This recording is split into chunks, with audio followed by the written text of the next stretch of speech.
Le buste de Marie-Cécile, ramassé par les sapeurs-pompiers et installé dans le cercueil. C'est tout ce qui reste de son corps aspergé d'essence cette nuit par son ex-concubin, le nommé sans fac Édouard, 47 ans. La scène se déroule au quartier Bodjongo dans l'arrondissement de Douala 4e. Le meurtrier est venu aux environs de 2h du matin, armé d'une hache et un seau d'essence. Il tue sa victime avant de mettre le feu dans la baraque en matériaux provisoires. Bon, il a commencé à menacer, il y avait un enfant dedans. Et l'enfant, il a arraché les caraboutes et l'enfant est passé par là où il a arraché les caraboutes.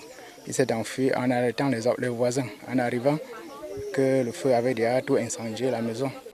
Le couple a même été plusieurs fois entendu à la brigade de recherche où une séparation à l'amiable a été prononcée. Édouard, alias La Loi, avait ensuite tenté de se suicider plusieurs fois.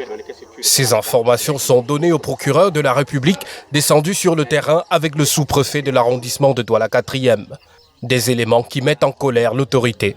Car le procureur pense que l'enquêteur aurait juste remonté à temps l'information pour qu'on prenne la peine de sécuriser Marie-Cécile afin d'éviter le pire. L'unique fils de la dame est sous le choc. Plus encore le jeune de 13 ans qui a réussi à s'extirper de la maison quand l'assassin est entré. L'auteur du crime passionnel après son forfait a pris le téléphone de la victime, décrochant même ses appels jusqu'à une certaine heure de la journée. Ils vivaient ensemble, ils ont eu des problèmes où on a même porté plainte. Il a tapé ma soeur, menace de mort, je vais te tuer et boire ton sang.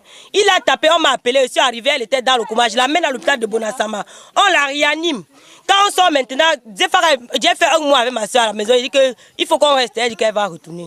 Pendant que les formalités se font pour remettre la dépouille à la famille sous décharge, on nous signale la découverte d'un corps sur le Vouri.